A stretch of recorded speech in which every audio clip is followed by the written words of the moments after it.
Do you like scary stories? Well, here's one for you. Whenever I'm house sitting, I always read the owner's diary. My favorite part of house sitting is reading people's diaries.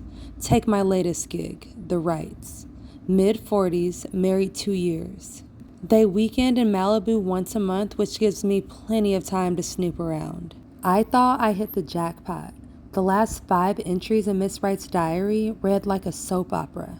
She married her husband for money. No surprises there. The house was freaking huge. And it wasn't long before their relationship went bad. Unfortunately, Mr. Wright's lawyers had drawn up a snazzy prenup, so she was stuck. For the next few months, she documented the decay of their marriage. In the brief moments I spent with them, I noticed snarky comments and scornful glances. They secretly hated each other. Miss Wright's entries became more and more aggressive until finally one ended with, "Sometimes I just want to kill my husband." Spicy, I thought, munching popcorn while spreading out across their king-sized bed. You can imagine my reaction when Mr. Wright had his accident a few weeks later. There was a fault with the brake line on his Ferrari, apparently.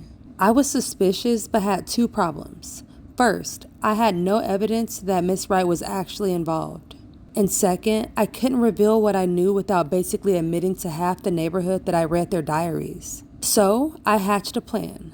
Sooner or later, Miss Wright would need a house sitter. Confessing to a murder in her diary would be pretty stupid, but maybe I'd find something that the police could use. Then I could say that I only read it because I was already suspicious. 6 weeks later, I got the call. "Of course, Miss Wright, I'd be happy to house sit."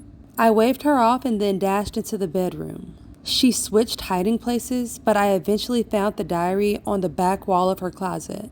Surprisingly, there had only been 1 entry since the previous visit. It read, "I killed my husband." From outside of the bedroom window, I heard a creak. I shouted, "Hello?" And when nobody answered, I continued reading. I've gotten away with it. The police don't suspect a thing. There's just one loose thread. The house sitter. 2 weeks after the accident, I found my diary face down when I always leave it face up. If she went to the authorities, it could ruin everything. My stomach twisted like a towel getting wrung out. But I've got a plan. I'll hide my diary in the walk-in closet and pretend to leave.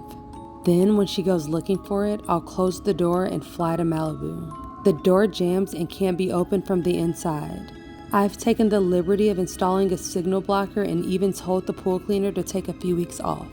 My stomach twisted even further. She'll never get out alive.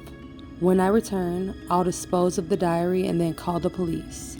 Easy peasy. Before I could react, the closet door swung shut. Then everything went dark.